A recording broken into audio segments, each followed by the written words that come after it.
Well, I am so delighted to be talking to both of you all. I thought we might have an opportunity to include both of you, and I think this is going to be really cool. I enjoyed joking with you all before we got started about kind of talking around the strength of your marriage. But I think that if you two academics can write 3 books together and edit one another and still live under the same roof, that says a lot about you. And I'm taking notes because I don't know if my wife and I could do that. So that's pretty great. Well, I'm surprised, but we did. We made it through it. We survived. That's awesome. Where to start? You guys I've known about you for a long time through our relationship with Hillsdale. I've been tracking with your work and know you've been really influential at the college there and certainly in other aspects, talking a lot about American history and celebrating the founding. And one of the things you handed, and maybe we'll just dive right into this because I think this is one of the most important messages we could talk about, particularly as we're here in this semi-quincentennial year. And the pamphlet that you handed me is 3 Reasons to be Proud of America. What made you think that it was a good idea to write such a pamphlet? Well, a part of it is the attitudes of young people toward our country shifted. When I was growing up, Anita, all of us, there would be problems in America, but everybody, when the Olympics came, for example, we'd always have people waving the flag. It was always a 90 to 95% of the people loved to be Americans. We saw that shift start in 2013. The poll showed 85%. And 10 years later, 2023, it was 35%. Said they were proud to be an American. And Young America's Foundation, who encouraged me to do the pamphlet and published it, said we've got to do something. And so we had 3 reasons to be proud of America, to try to address it. So I really wrote it for high school students, but it's something that adults can enjoy too, I hope. Yeah. And the first reason really is that the liberty in the world had a strong foundation with our Declaration of Independence and our country. And that deserves to be talked about because, the issue of slavery, for example, is a common one. You say, well, the Declaration, it has principles that are eternal. They're always true. First, that God is our creator, that all men are created equal, men and women included in that, and endowed by their creator with certain inalienable rights. God is where the source of our rights is. So that's truth number 1. Yeah. And then the second one is that men and women were created equal under God and with equal opportunity, and he loves us equally. So that is an important truth to get across. And then you get that governments are instituted among men to preserve our rights. Well, that's the third. So the role of government is to preserve the rights that God gave us. They do not bestow those on us, right? Exactly. Yeah. Exactly. And so that's where it comes to why you say, and people get critical, well, you pitch something because that's your vision, not because you're doing it right away. And so we weren't doing that. And there wasn't any founder at the convention that spoke up for slavery in the sense of saying, I think it's a good idea. There would be people who said it's a necessary evil, but because we can't really get away from it. But nobody said this is a good thing. That's right. And so when we weren't able to put slavery, abolish it in the Constitution later, but we did a bunch of things to undermine it. The Northwest Ordinance, which had a bunch of free states would be free states in the Midwest. Right. And then the slavery one is interesting because now states were free to ban slavery in their states. 7 out of the original 13 colonies abolished slavery. And Vermont, which of course came in right after the 13, abolished it in 1776. And so what you have is a city, and a couple others did in the 1780s. So even before the Constitution was signed, we had some states that had eliminated slavery. So what I'm saying is we have to look at it this way. No, slavery existed from the beginning of time as far as we know, and practically. And the United States is the first country that had it abolished at somewhere in the country. Yeah. And half the country, it was abolished. And we set the pace for that. So rather than condemning the United States, I think the United States needs to be praised for taking the original steps that later allowed slavery to be completely abolished. So Yeah. That's one of the big reasons Yeah. to be proud of America. Yeah, that's right.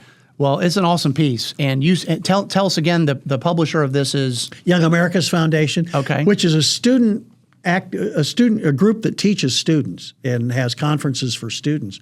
In fact, the students at Hillsdale Charter Schools, I think here in Atlanta, the Atlanta Liberty Group, would be interested in sending their definitely kids because think they so. have a lot of high school conferences. Yeah. So they can send you out to Santa Barbara. They bought the Reagan Ranch, and so the ranch of Ronald Reagan, you get a chance to visit that. Oh, amazing. And hear a variety of speakers. So they do good work, and they were happy to publish the pamphlet. And they have a center down in Santa Barbara, a multi-story center, and they have seminars, all sorts of activities for high school students. Yeah. So the high school students who attend really get a lot out of it. Yeah. Well, I mean, it's a very important year in the course of the nation here, this 250th birthday of the Declaration. I'm excited that the Declaration is going to get that much attention, that hopefully we'll, get to kind of shine a spotlight on the beautiful truths that show up in that document. Right. And, it's one of the efforts, as you know very well, of these schools is to try to impart on students a similar education that our very founders had, and that we read many of the same things that they read in order to shape the founding documents of our country. It's pretty incredible. It is. That kids have these opportunities. So, And to keep constantly before students that the idea was that liberty would prevail and that government is instituted to protect rights. And when the Constitution, not to give, as you worded it, right. not to bestow goodies. And so the Constitution had a very narrow list in Article 1, Section 8 of activities the government could participate in, mainly national defense and enforcing the laws of the land, and it's a limited government operation. Yeah. Yeah, that's right. That's great. So tell us what books you said you wrote 3 books together. Yes. And what were those? We wrote FDR Goes to War was our first. War was the first. The second was Uncle Sam Can't Count, which is a very apt title. And the third one was Death on Hold, which is about a convict we've gotten to know over the years and what he has gone through. Wow. And he had a Christian conversion and is making a huge difference in the prison in Alabama. And so Wow. we wanted his story to get out there. Yeah. Because he taught himself to read and write in prison. And well, that's incredible. And how did you come to know this gentleman? An article in Time magazine, which said that he ought to either be executed or allowed to rot in prison. And I thought, well, wait a minute. This guy has just admitted he's sorry for what he did. Yeah. How can you single him out? Right. And we got to know him better and better through the years. And by the time we wrote the book, it wasn't early on because we weren't trying to make a story out of it then. But after about 30, 35 years, we thought he's done so much, this deserves a book. And so we wrote the book. We include some of his poetry in the book. And I think it's very powerful. Yeah. It's a powerful narrative. So interesting. Go ahead. I was just going to say, we professionally, we were working on the idea that the government, when it gets into activities, invariably blunders. I mean, you look at the transportation. We did this in Uncle Sam Can't Count. Steamships, where you had a government operate steamships, railroads, and airplanes. Huge parts of the transportation revolution. And every single one of those, we started with a government-funded company. In every case, the government-funded company, even with federal aid and support in different ways, financially and otherwise, lost in the competition to a private company that was spending its own money to compete with the government company and won in every single case. Steamships, railroads, the Union Pacific was beaten by the Great Northern, and airplanes. Samuel Langley received the federal subsidy to do the first flight, and the Wright brothers, here was Langley, a decorated head of the Smithsonian Institution, taught at Harvard, Pittsburgh, had patents to his credit, had flown this model airplane over the Potomac. They dumped money in his lap. He missed it, and two bicycle mechanics with high school educations from Dayton, Ohio, on their spare time in a few winters in Kitty Hawk, ended up flying the first flight. They figured it out. Yeah. We were in Dayton, Ohio last October, and Burt spoke at the Wright Museum, and it was a very memorable event. But we saw the one of the models of the original thing, the Wright flyer that they used, and it went from there. So it's really an event that needs to be remembered and celebrated in American history. Yeah. And that's part of the second reason to be proud of America, that we turned our entrepreneurs loose, did not rely on government after the Civil War, and became the greatest power on earth. And I think the greatest generation of contributors. I mean, look at the entrepreneurship in that 40-year period from 1865 after the Civil War to 1905. You've got the typewriter, and you have the telephone. Think of the communication. The adding machine. Think how that helped business. Being able to have a machine to add your stuff. Wait, you mean government didn't do all that? They didn't even invent the road numbers and all that. Right. And the time zones. The time zones were invented by railroads, not by government. So, and that happened during that period too. But you go on, Edison, right? Well, Edison is at that time. So you've got the light bulb, you've got and electricity that comes from that. You've got his movies and the phonograph. So here you have a guy who was in school less than a month. His complete schooling. I don't want to discourage anybody at the Hillsdale. right.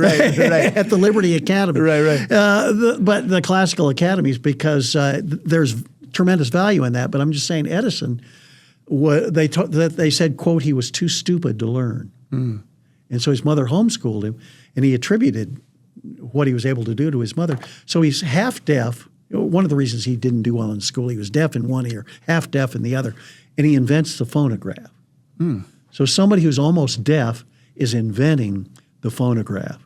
But it shows what the Lord, the ability that God has given all of us, that some people have been able to dig down deep inside and come out with something that has changed the world. It's marvelous. And with these inventions, I haven't even talked about the car or the airplane. That's right. But you put all of those in there. I don't think there's another generation in human history that has accomplished more than that generation, all Americans, did. And not just to our country, but to the world. These are inventions that everybody in the world is enjoying. Yeah. Unbelievable. Well, and I'm thinking of Elon Musk and his activity, SpaceX and Starlink and all these things where seem to be going farther faster than we were when NASA would, kind of had a tight grip around all that. So history's repeating itself a little bit there. Yes, it is. Perhaps. You're right, Matthew. Yeah.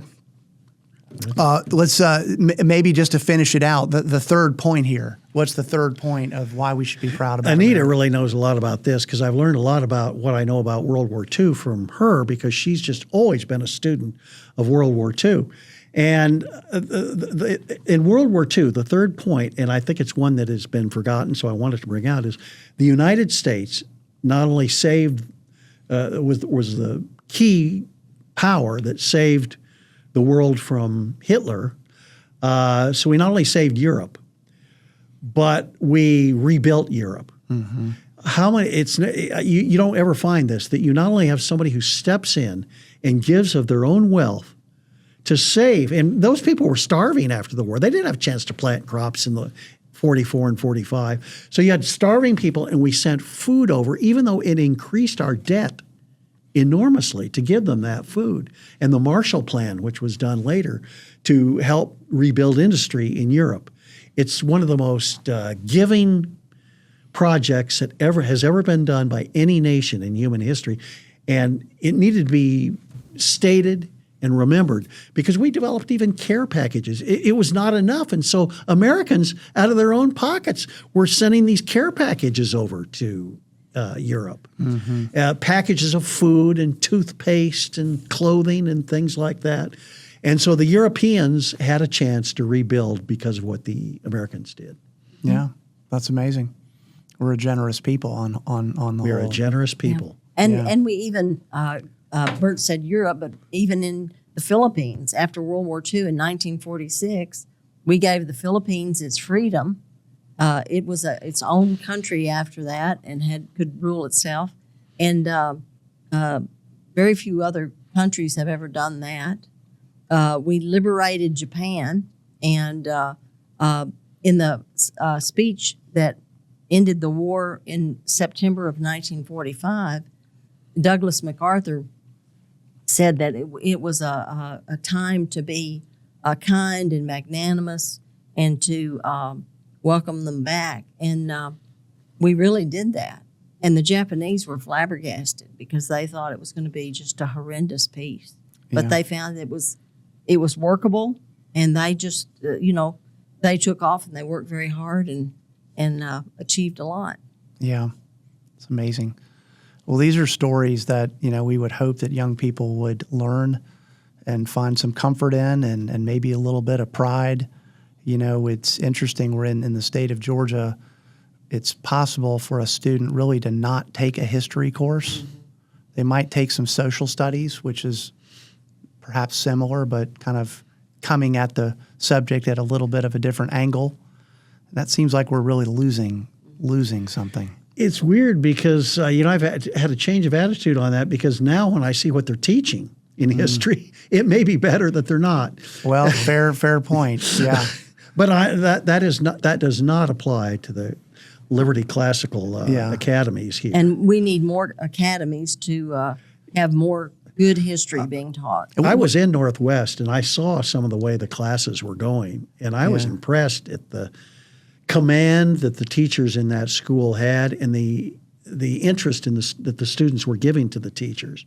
Yeah. I thought this is the way schools ought to work. Yeah. I mean, it's interesting to think about, what are the appropriate guardrails there? I mean, I think what we try to do is bring primary sources to bear. First of all, put teachers in the classroom who are truth seekers, who are like you all are, incredibly enthusiastic about the great stories of the country, the people, the places, the decisions, the wars, all the rest. Load them up with a great curriculum and with primary sources, so there's perhaps a little bit less interpretation of, somebody's textbook that may or may not be truthful or come from a particular angle, but just engage with the texts, let them speak for themselves, and let the students, develop arguments from the text. What else is there? I mean, what else can we do in schools to try to improve the quality of history instruction? Well, I think you have to start somewhere. That's the perfect starting place, and a lot follows from that. I can remember the first semester I taught at Hillsdale College. We had a Western heritage reader, because they're reading the primary sources of Western civilization, Plato, Aristotle, all the way through to Martin Luther and so on. Well, including the Bible. Well, they had about 100 sources, and I thought this big book, I had taught at State University, and I thought there's going to be groans when I hand this reader out in class. It's small print too.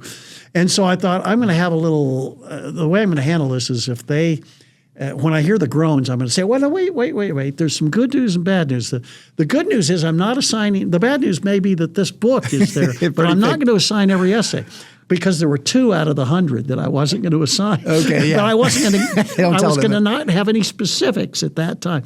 Well, anyway, I hand out the books, and all the students have them there at Hillsdale, and I'm waiting, and I'm not hearing the groans, and I thought, should I do my little ploy that I was trying there? And before I could really make up my mind, all of a sudden a student in class holds the book up and says, "I'm so glad we are reading this book." Wow. She said, "This is the reason I came to Hillsdale." Yeah. And I thought, Burt, you're not at State U anymore. Right. They came, and I'm not saying everybody had that view. I'm sure some. Right. But the culture was such that was the way that most students approached the freshman class with original sources in Western Heritage. Well, that suggests to me that what you're doing at the academies here in Atlanta would have the same potential. Why not? I mean, they're a little younger, but they're less jaundiced. They've had less time to be teenagers and have people say things to them. The idea that, hey, these are sources that have value and have endured for hundreds of years, and let's just see what he has to say. You don't even have to agree with it. Let's just see what Plato and Aristotle have to say. Yeah. Well, it's back to that combination of, the teacher that brings a lot of energy, enthusiasm for the subject, and has the capacity to really engage students on these great stories, but then also having that great content. And these stories are great, and the story of the country is great, and it's really worth celebrating. And I'm with you. I'm partially in this work because of the importance of of future generations. We're never going to improve a thing if we don't love it first, and we can't love it if we don't know it.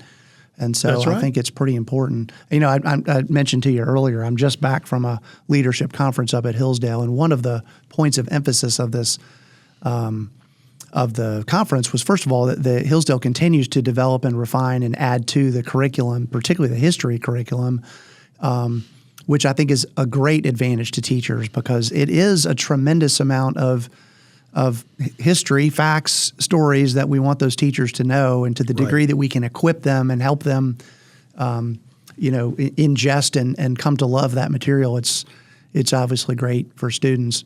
They've and we not long ago had a conversation with Dr. Wilfred McCrae, that is one of your former colleagues. I don't know if you've come to know him, but yes, his book is in part the basis of the history curriculum at this point, and.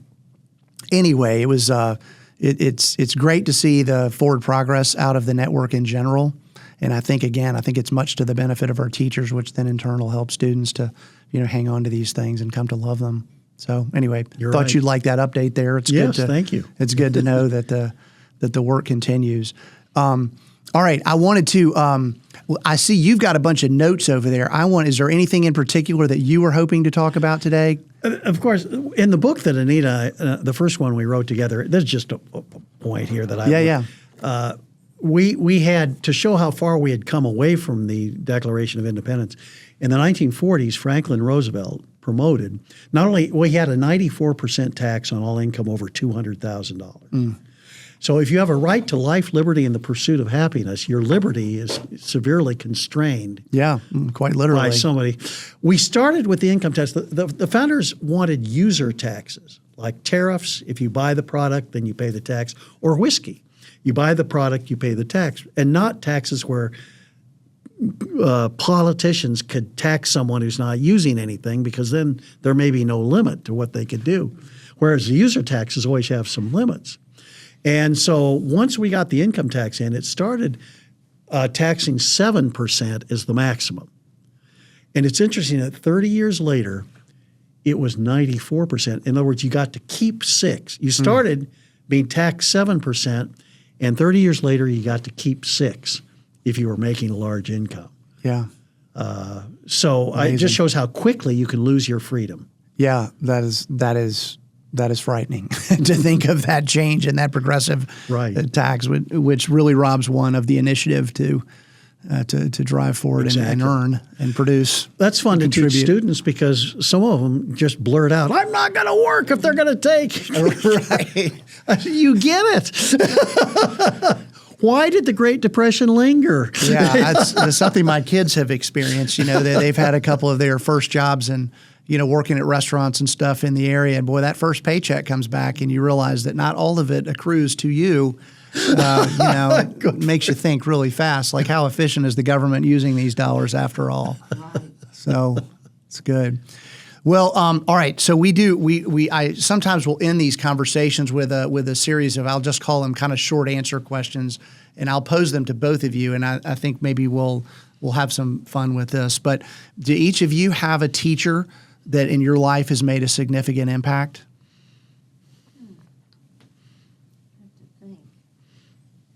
I took American history when I was a junior in high school, and my teacher was very good. The main thing was she knew what she was doing, and she knew her documents and all, and she was good.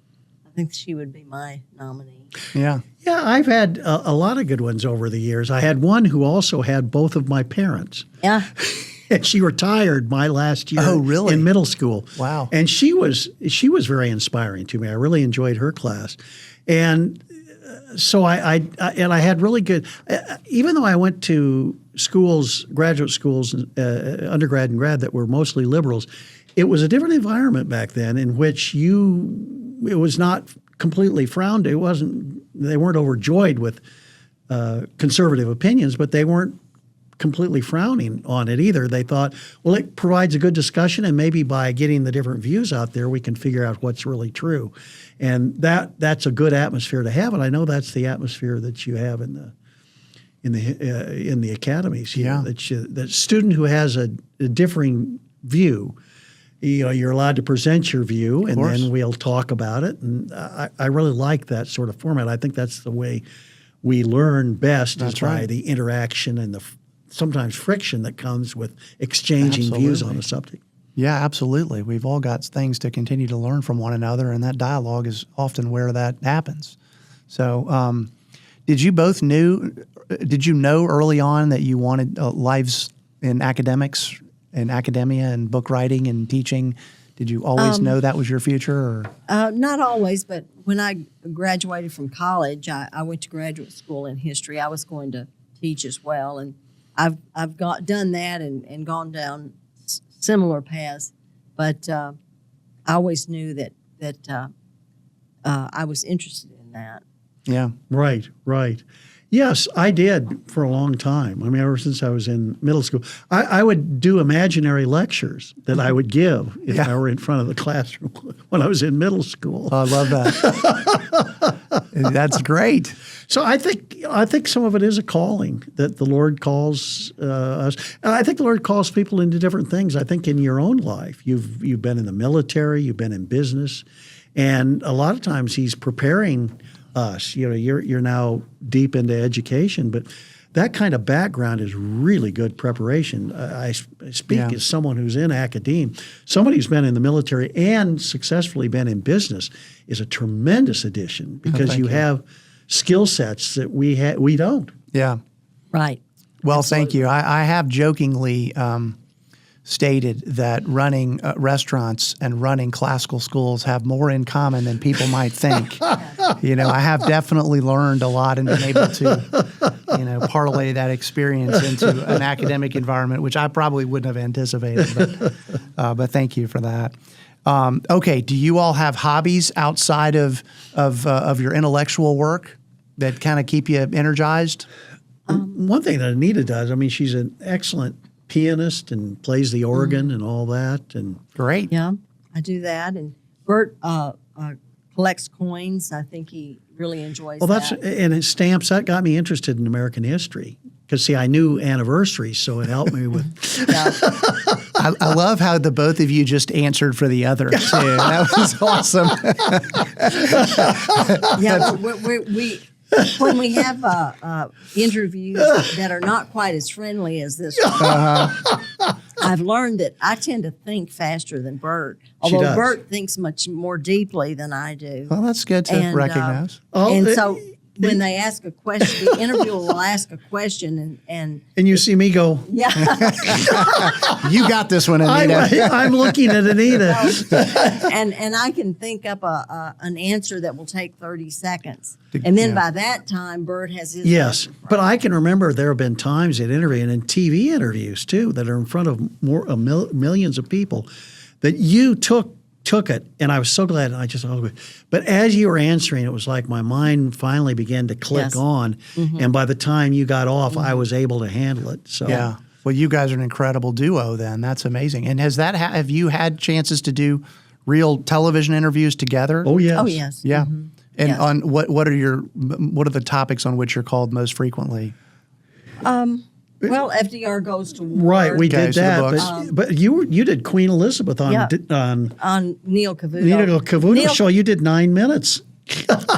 They called with COVID, things got to be where interviews were done at home primarily. Instead of in the studio. Right. With the studio. Okay. With just your camera on your computer, and that was all.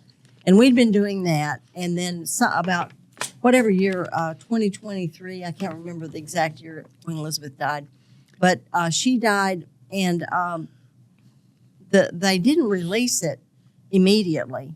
And then they released it, or like on Eastern time, about 12 or 1 o'clock. Well, Neil Cavuto came on in the afternoon, and that really pushed him On Fox, yeah. on Fox to cover it. They called wanting Burt about Queen Elizabeth. And I said, well, and I didn't think they would. I said, he doesn't really know a lot about Queen Elizabeth. He is but I do. He's an American historian. And my training was in European history. Okay. And I really like British history. Mostly German history is my specialty. But I said... You've been on his show before, too. Yeah, and I'd been on his show before. I said, if you want someone, I can do it. But you probably don't want me, and so that's fine. And I got off the phone. They called back. They said, we'll take you. Yeah. Well, see, they were scrambling. They were scrambling to put a show together about a very important It's interesting topic. how that happens. And so then they And called he had back. had you on before, so it wasn't. I had been on before. So anyway, they put me on, and I didn't know they weren't cutting to commercials. And it kept going and going and going, and I was just really getting tired, and I wanted it to stop. It was fun for me because usually when I'm doing the interview, Anita's in the back, and she's telling me, because you're on camera, and I tend to get intense, and she's doing smile. And she's doing the smile, Burt. So then I'm smiling, and I get irritated after a while, and I'm not looking at her anymore. Well, anyway, my joy was getting to be there doing that with her. There you go. I love it. Well, we 100% made the right call by getting Anita to the table with us today and doing the dual interview here. This is awesome. I did not know that you all had that kind of television experience. Okay, that's awesome. All right. How about a either classical or just general historical figure that has been an inspiration to you, perhaps ongoing through your careers? A historical figure? Yeah. I don't know. Possibly Abraham Lincoln. Yeah. I think he's really interesting for what he did. He's also rather controversial among classical conservatives because he arrested the state legislature of Maryland and put them in jail for a while. He shut down some papers, but he was a very interesting person, and he was born in Kentucky. I come from Kentucky, too, and I just find Abraham Lincoln a very interesting person. Yeah, for sure. There are lots of good ones. I'm thinking of our Christian heritage, too. Like Athanasius, who's a bishop in the 400s, 300s, and he was there at the Council of Nicaea to make sure that the Christian religion was not, that Jesus was elevated. It was a Trinity. And that was an important council in the early church. And also when they wanted to arrest him, because he spent decades as bishop. When they wanted to arrest him and the Romans were after him, he had one point where there was a Roman boat. He was on a river sailing, and the Roman boat comes up behind him and says, "Have you seen Athanasius?" And he said, he had the presence of mind. I'm sure the Holy Spirit may have helped him with this one. But he said, he's just ahead of you, and if you hurry up, you can pass him or catch up with him. That's awesome. And so they go around and in the distance, and they're gone, and he's on his way. There you go. There you go. That's awesome. That's great. All right. I wonder if you all, do you yourselves or perhaps through your son, do you sense this barrage of digital media that we're all distracted by these days? Is it affecting you, or how are you managing through that? Or how do you all think about that? Looking at me? Yeah. Well, because Anita's the tech person in our family. All right. Yeah, I definitely, I feel it. And more and more, I have an Apple Watch. And, I get up and I put my Apple Watch on. And then I find I'm looking at it and seeing what happened. And it seems like it never stops. Yeah, it's a lot. What do you do, Matthew? I'd be curious because right now our career is I do speeches. Did Right. one last week and do another one in Dallas next week, or a couple weeks. But it's not what it was when I was teaching regularly and would have a busy day. You have busy days. And I would think that would just be frustrating to get these constant dings and you've got to shut that thing off. It is. I mean, I work hard my phone is silenced. I don't hear an audible sound. Good. I will sometimes make it vibrate, so if it rings, I know, but it's but not for text messages or emails or anything like that, just phone calls. Although it's really interesting how few phone calls I feel like I have relative to the other messaging. I think the television, my wife and I are probably more likely to watch, a show through the computer or through, a non-television network show than something that's actually being broadcast. And so I do think, we're very cognizant, these phones are just omnipresent. They're everywhere. And the technologies are incredibly effective at grabbing our attention. And we know that. And I don't know, I guess I think, one of our schools, Atlanta Classical right now, they do what they call the February freeze. And they make a very concerted effort among the faculty and staff members to shut down their digital engagement. In fact, the school leaders will actually take a screenshot of their phone usage and post it publicly as a way to sort of create some accountability around this. And the whole, the big idea obviously is just to try to bring awareness to how much our minds are affected by these messages. So I guess I do think it's kind of every person's battle right now to maintain their attention on the right things, on elevated things and, high quality things. And the technologies are so effective. And the thing I truly worry the most about, well, I say that, it's affecting people of all ages, right? Mm-hmm. But it's got to be really harmful to children. Absolutely. And I think about, coming back from Hillsdale and evaluating these curricular materials they're putting together, and I'm thinking the young child that is already somewhat addicted to this dopamine hit of flipping that screen and seeing that next message is almost never going to have the capacity to focus for an extended period of time on something that he or she needs to read and think about.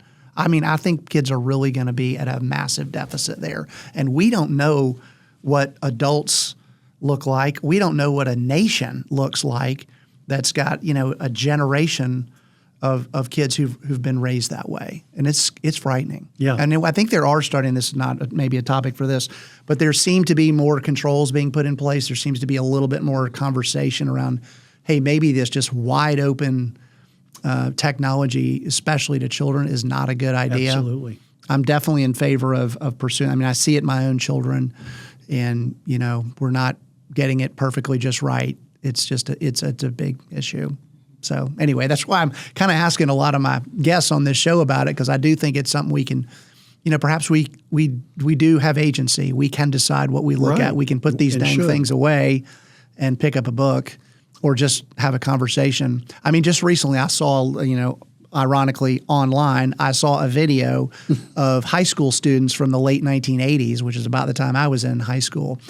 And if you look at a video like that, just the culture, the air in the room, like it's different. It is different the way that young people were engaging with one another when there's not a screen or a phone or a computer to be seen. We related to each other differently. And that was not that long ago. So anyway, it's something I think is on everybody's minds, especially those that are raising kids. Or at least I hope it is. Okay, let's shift to another quick question here. So to aspiring teachers, I want you guys to give some advice to, maybe young men and women, perhaps they're in college and thinking about a career in teaching. What do you think they ought to do in college? What can they do to kind of prepare themselves the best to be a great teacher? Well, to know really need to know their basics, whatever their subject is. They really need to know that subject. Yeah. And if they're going to teach it and teach it effectively, I think, of course, that's the first thing. And as you look, because that's exactly what I think too, that you have to master the subject. Of course, it's good to get I still like the classical academy. Get that education, whatever you go into, is going to help give you a balance. I had a student who was going into medicine who knew a ton about Friedrich Hayek, the economist, because he said it's a chance for me to influence my fellow physicians. Yeah. And so I thought that was good. But master the subject. You've got to master the subject. And as you're mastering it and trying to work through material, try to always be thinking of how is Jesus teaching? So you need to use, how is Jesus getting his message across? And what we see, I can remember when I became a born-again Christian, which was actually in the midst of my career, I began to say, wait a minute, Jesus is telling stories and parables. And I began to do that more. And Anita told me she thought that was a good idea. And so you can really teach more effectively through a story, because I could see it on exams. They would know that. You could tell, what are the 3 causes, or give me 3 causes of World War I, and it's in their mind for a test and it's out of the mind later because you don't think of 3 causes of World War I.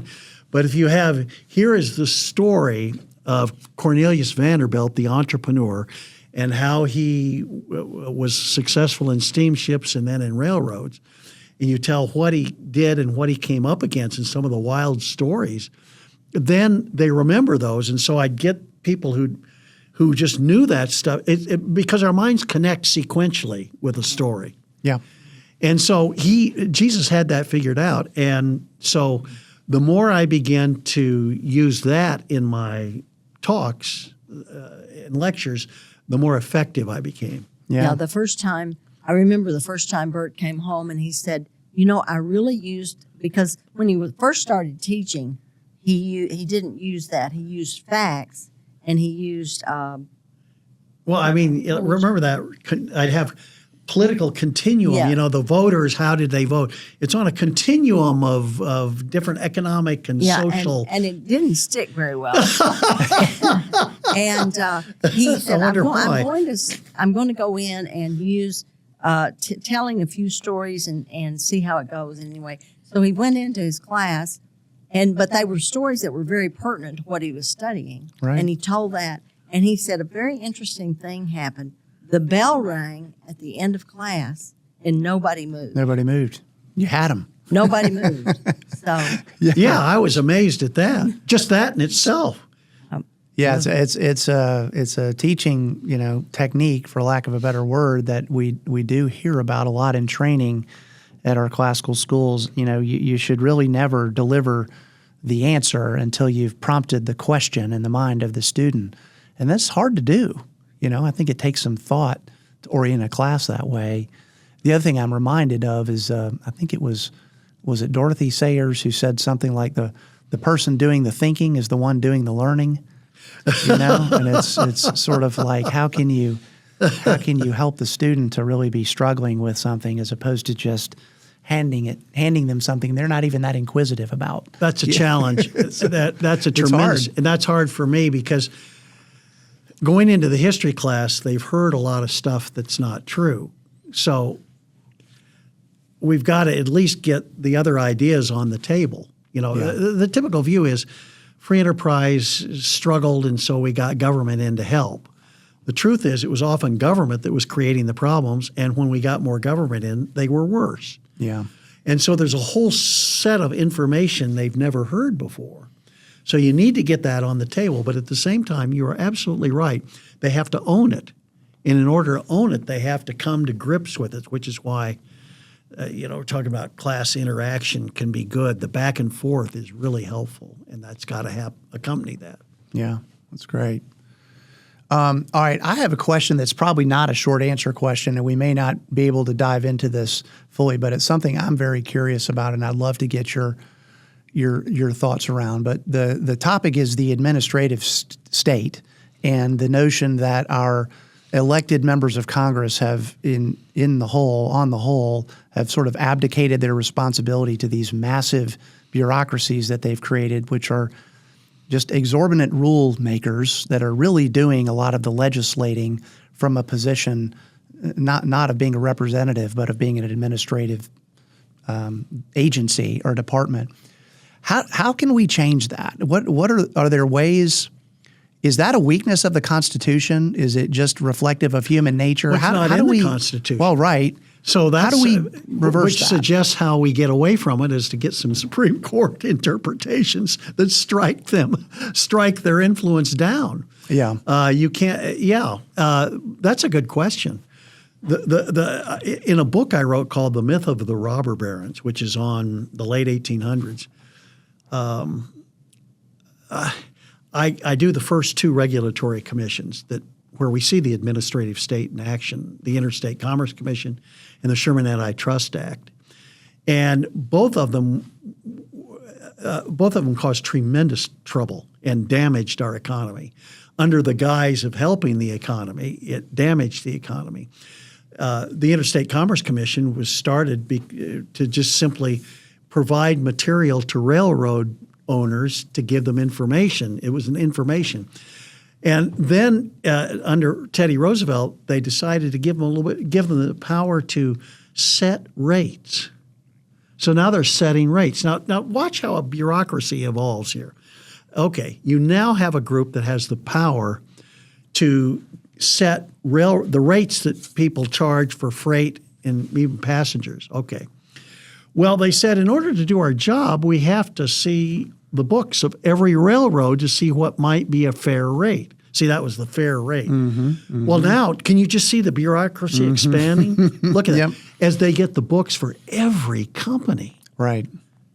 Well, they discovered after years, much to their surprise, that the rates that they were charging were very reasonable. Surprise! A bunch of railroads competing with each other. What did they spend to discover that? Yeah. Probably, right. And it cost them to put it. They spent so much money. It was by 1920 or 1919. This was after it had been in effect for several years. We had spent 20% of our national debt just on that commission alone. Not on the ICC, but on that subgroup within the ICC. In other words, the expense of doing that. And yet it was, well, we got to keep these railroads in line, and we sure did that. Right. We had already begun to drift away from the founders' idea on the value of liberty. Well, and another example that we cover in one of our books is that the Import-Export Bank. Yeah. And Uncle Sam Can't Count. And it was set up, and it got to be a lot of regulations and all of that. And the congressman decided that they didn't want to approve every single one. They would just let it approve itself, and that was fine. And don't bother them. And let the Export-Import Bank give them. Yeah, and that they expropriated their own power. Mm-hmm. And that's what we're dealing with now. We deal with that with the EPA. Mm-hmm. We deal with it with all kinds of government agencies that have done that. Yeah, that's right. That's right. Well, big topic, big challenge for the country. Topic. Yeah. Okay, so as we start to wrap up here, what's on your horizon? What are you looking forward to? What's got you enthusiastic as you look into the next couple of years in your future? Well, I tell you what, I think that the battle of ideas is more important now than ever. And what I look forward to is, I'd say in a broad sense, is contributing what I can as a historian to the idea that societies which value liberty and freedom are ultimately prosperous societies and happier societies than those who decide to rely from the top down on government. Yeah. And it's a lesson that I thought was learned when the Russians fell, the Soviets in the 1980s, but we seem to have people who think that was a good idea. And so I guess it's a recurring desire of human beings to have somebody on top making decisions for everybody else. Mm-hmm. And it's a hard idea. The Bible, of course, promotes individual liberty. We have free will. Mm-hmm. to accept Jesus as Savior or not. But it's implied, I think, throughout the Bible, the idea that we ought to have a lot of individual liberty. Yeah. And whatever I can do to promote that is something I want to be doing. Yeah. That's great. Well, I know that I'm very grateful for you all spending a little time with me this afternoon. Sure. Good to meet you, Matthew. Yeah, no, this has been a delight to have both of you on the set with us, and I love what you're doing. I mean, I think it's what the country needs is expert advice from people like you all who have researched and have a strong passion for sharing the great stories of our country. I think I hope you feel a lot of pride in the work that you've done over the course of your career and the books you've written and the students you've taught and inspired. And I just hope that that kids out there especially will have intersections with people like you who will guide them and lead them and give them a vision for their lives and grounded on some good stories and the truth of what came before. So anyway, appreciate y'all being here. Thank you. It's been great. Well, folks, I'm going to sign off here. It's Matthew Kirby again with Liberty Classical Schools. This has been the Liberty Show, and if you'd like to learn more about our schools and about our efforts here in Georgia to create K-12 American classical schools, please read about us at libertyclassicalschools.org. Thanks for joining us. Bye.